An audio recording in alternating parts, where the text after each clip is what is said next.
नमस्कार friend, hello and welcome to my channel. आज के वीडियो में जानते हैं कि जो रेजिडेंशियल सोसाइटी रहती है वो रेरा के थ्रू बिल्डर को रीडेवलपमेंट के लिए देने के टाइम पे जो सोसाइटी मेंबर हैं उन्होंने क्या क्या चीज़ें देखनी चाहिए, क्या क्या जो चेकलिस्ट बनानी चाहिए, उसकी वजह से अपना सोसाइटी रीडेवलपमेंट देने के वक्त ये पूरी सारी चीज़ें कर लीजिए, नहीं तो आपको बाद में पछताना पड़ेगा। और बिल्डर की बड़ी बड़ी बातों में यानी वो जो प्रलोभन देगा कि मैं इतना एरिया दे दूंगा, इतना रेंट दे दूंगा, उससे बचिए। और उसके लिए बचने के लिए क्या क्या आपको सावधानी बरतनी है या बिल्डर का कैसा ये जानकारी लेनी चाहिए, तो उसकी वजह से आपको जो मिलने वाला भविष्य में आपका घर है वो भी सुरक्षित रहेगा। और आपके घर के एवज में जब तक घर का पोजीशन नहीं मिलता तब तक का बिल्डर से मिलने वाला रेंट, अगर बिल्डर अच्छा नहीं, रेपुटेड नहीं है तो बीच में छोड़ के भाग जाएगा, फिर आपको ना घर मिलेगा और ना ही रेंट। बाद में रेरा ही तो है, लेकिन ये सब सावधानी आप बोलते कि चेकलिस्ट या जो प्रिवेंशन है वो ही ले लीजिए पहले, कि बाद में आपको पछताना ना पड़े। अभी फिलहाल में क्या चल रहा है कि कोई सोसाइटी रहती रीडेवलपमेंट के लिए 30 इयर्स या ओल्ड बिल्डिंग हो गई तो एज पर डीसी रूल यानी जो डेवलपमेंट रूल है महाराष्ट्र गवर्नमेंट का कि वो सोसाइटी रीडेवलपमेंट के लिए जाती है। या ऐसा कोई सोसाइटी जो आग में डैमेज हो गई है या उसका कुछ स्ट्रक्चरल डिफेक्ट हो गया है तो उसको जो संबंधित महानगर पालिका या नगर पालिका उसको डेंजरस फॉर लिविंग यानी रहने लायक नहीं है घोषित करके भी वो सोसाइटी रीडेवलपमेंट के लिए जा सकती है। अभी कुछ जगह पे क्या हो रहा है कि बिल्डर सोसाइटी का जो सेक्रेटरी और चेयरमैन इनको हाथ में लेके उनको कुछ प्रलोभन दिखा के बहुत सारी सोसाइटी रीडेवलपमेंट के लिए ले रहे हैं। और कुछ सोसाइटी के बिल्डर के साथ में चेयरमैन और सेक्रेटरी उनका कुछ पर्सनल हित पाने के लिए कुछ पर्सनल प्रॉफिट होता है, इसलिए बिना वजह जो बिल्डर का यानी कैपेसिटी नहीं है ऐसे ही कोई बिल्डर को उठा के लाते हैं और सोसाइटी रीडेवलपमेंट में देते हैं। तो ऐसा जो कमिटी मेंबर रहेंगे सोसाइटी वो आप, मैं नहीं बोल रहा है कि हर जो सोसाइटी का सेक्रेटरी या चेयरमैन ऐसे होंगे, लेकिन जो कमिटी मेंबर है उनको भी पूरी तरह से जांच पड़ताल करनी चाहिए। ऐसा नहीं कि सेक्रेटरी और चेयरमैन कोई बिल्डर को लेके आया रिडेवलपमेंट के लिए तो वो अच्छा ही होगा, हो सकता है बीच में उन तीनों के बीच में कुछ सेटलमेंट हुआ रहेगा, वो बिल्डर रिप्यूटेड नहीं होगा, उसका कैपेसिटी नहीं होगा कि आपका जो जुना बिल्डिंग है, पुराना बिल्डिंग है, उसको गिरा के नया बिल्डिंग बना के दे और वो नया बिल्डिंग में आपको पोजीशन देने तक की जो रेंट रहेगा वो दे। तो आपको क्या चीजें चेक करनी है वो सबसे पहले देखिए।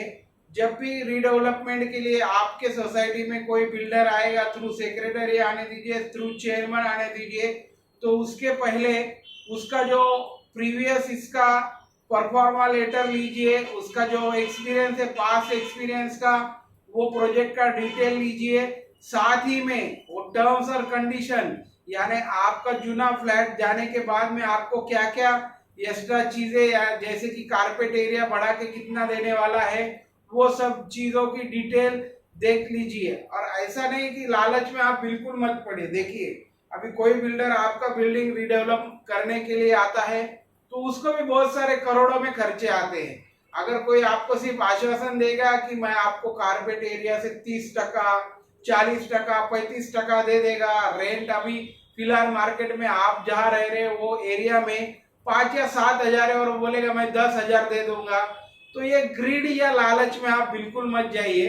ये सिर्फ बोलेगा, थोड़ा टाइम दे देगा, बाद में कुछ कुछ ऐसी भी घटना हुई यहाँ पे ये कल्याण बदलापुर एरिया में कि ऐसे ही बिल्डर जो रेपुटेड नहीं था, सोसाइटी के सेक्रेटरी चेयरमैन को उसने ग्रिड दे के, लालच दे के, कुछ पैसा दे के वो सोसाइटी रीडेवलपमेंट के लिए ले लिया।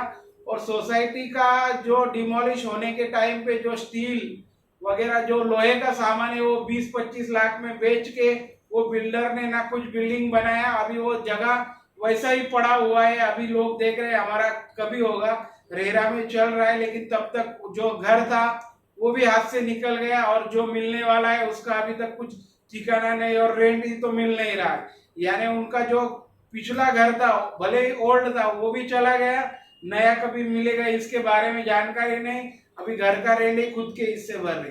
तो ये ग्रीड या लालच में या बड़े बड़े आश्वासन में बिल्कुल मत जाइए। देखिए कोई भी बिल्डर आपका बिल्डिंग अगर रीडेवलपमेंट में लेगा तो वो कुछ ना कुछ अपना प्रॉफिट तो देखेगा। ऐसा कोई यहाँ पे धर्म कर्म का काम करने का बात नहीं है, बिजनेस है। आपको भी आपका बिल्डिंग चुना हो गया है तो उसको न्यू चाहिए आपको फ्लैट, उसके एवज में बिल्डर आपको थोड़ा एरिया 10-15% कारपेट के बढ़ा के देगा। तो उसके लिए अगर अच्छा बिल्डर आपके पास में आता है, रिप्यूटेड है, पिछला 5-6 प्रोजेक्ट उसने कंप्लीट किया है, भले ही अदर बिल्डर से थोड़ा कम एरिया बढ़ा के देता है आपको कारपेट में नया बिल्डिंग में, तो आप उसके थ्रू उसके फॉर ही जाइए। और अच्छा बिल्डर है तो उसको आप भले एरिया आपको थोड़ा कम मिले लेकिन आप उसके साथ ही डेवलपमेंट में जाइए। और ऐसा कोई नया या कोई उठ के आया है और सेक्रेटरी और चेयरमैन से संधान बांध के आया है, उनको कुछ ग्रीड या पैसा दे के आया है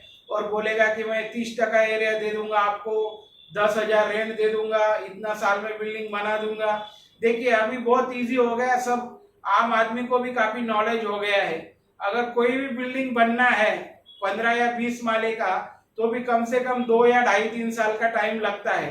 तो ये जो है छोटी छोटी चीजें आप ध्यान में लीजिए और बिल्कुल भी ग्रीड या लालच में मत जाइए। और आपका सेक्रेटरी और चेयरमैन, मैं नहीं बोल रहा है कि हर सोसाइटी का सेक्रेटरी और चेयरमैन बिल्डर से मिला हुआ होता है और सोसाइटी रीडेवलपमेंट के लिए देता है, लेकिन तो भी भले ही सेक्रेटरी चेयरमैन आपके अच्छे हो कैसे भी हो तो भी एज अ कमिटी मेंबर आपको आप अपना जो रहने वाला घर है वो उनको देने वाले हैं। तो ये चीजें बिल्कुल चेक कीजिए। पहले तो बिल्डर से उसका पास्ट एक्सपीरियंस का डिटेल लीजिए, बाद में वो क्या क्या बना के देने वाला है उसका डिटेल लीजिए, और कभी तक उसका टाइम लिमिट क्या रहेगा, सब प्रोसीजर, और बिल्डिंग बनने तक लोकल टैक्सेस, एमएसबी का टैक्सेस, पानी बिल, लाइट बिल, ये सब कौन भरेगा, वो सब आपके एग्रीमेंट में आना चाहिए। और सब फॉर्मेलिटी कंप्लीट होने के बाद में कितना दिनों के अंदर में वो बिल्डर आपको एक पोजीशन देगा, वो सब ऑन लीगल पेपर पे आना चाहिए, तो ही आप आपका बिल्डिंग रीडेवलपमेंट के लिए दीजिए। और रेपुटेड बिल्डर के पास ही जाइए। कोई आपको ग्रिड देगा, लालच देगा, इतना एरिया बढ़ा के देगा, 30%, 40%, इतना रेंट ज्यादा देगा, उस पर बिल्कुल मत जाइए। आप अगर लालच में गए तो आपका और आपके परिवार का और आपके बच्चों का नुकसान हो जाएगा। बिल्डर आपका बिल्डिंग गिरा के उसमें जो स्टील बेच के वो 25-30 लाख कमा लेगा, ना प्रोजेक्ट करेगा, ना आपको घर मिलेगा, ना रेंट मिलेगा। इसलिए जब भी आपका बिल्डिंग रीडेवलपमेंट के लिए देते हैं तो अच्छी तरह से चेक कीजिए, कमिटी मेंबर थ्रू या आपका सेक्रेटरी चेयरमैन थ्रू, जो रेरा का कंसल्टेंट रहेगा, लीगल एडवाइजर रहेगा या टेक्निकल बंदा रहेगा, उससे वो जब भी आपको बिल्डर ऑफर देता है वो ऑफर का डॉक्यूमेंट लेके एक कंसल्टेंट के पास जाइए, उनसे कंफर्मेशन लीजिए, उसके बाद ही आप वो बिल्डिंग रीडेवलपमेंट के लिए बिल्डर को दीजिए। और अगर ऐसा कंडीशन में आपको लग रहा है कि बिल्डिंग अपना भले ही 25-26 साल हो गए हैं, अच्छा कंडीशन में है, तो बिल्डर लोग क्या कर रहे हैं कि जो म्युनिसिपल कॉर्पोरेशन के अधिकारी को हाथ में मिला के अच्छी बिल्डिंग को भी डेंजर घोषित करके वो बिल्डिंग रीडेवलपमेंट के लिए ले रहे। अगर कोई ऐसा प्रैक्टिस वाला बिल्डर रहेगा तो उसके साथ में बिल्कुल मत जाइए, उसको रीडेवलपमेंट के लिए प्रोजेक्ट मत दीजिए। आपका बिल्डिंग अच्छा है तो और 2-3 साल उसमें निकालिए, 30 इयर्स होने के बाद में वो ऑटोमेटिकली लायबल हो जाएगा रीडेवलपमेंट अंडर रेरा के लिए। तो जो ग्रीड और लालच यही सब चीजों की जड़ है, उसके आप दूर रहिए। जो अगर भले कारपेट एरिया थोड़ा कम मिले, भले ही थोड़ा रेंट कम मिले और बिल्डर अच्छा और रेपुटेड हो, 5-10 प्रोजेक्ट उसने हैंड ओवर करके कंप्लीट किया रहेगा, तो आप उसको ही आपका बिल्डिंग रीडेवलपमेंट के लिए दीजिए। धन्यवाद।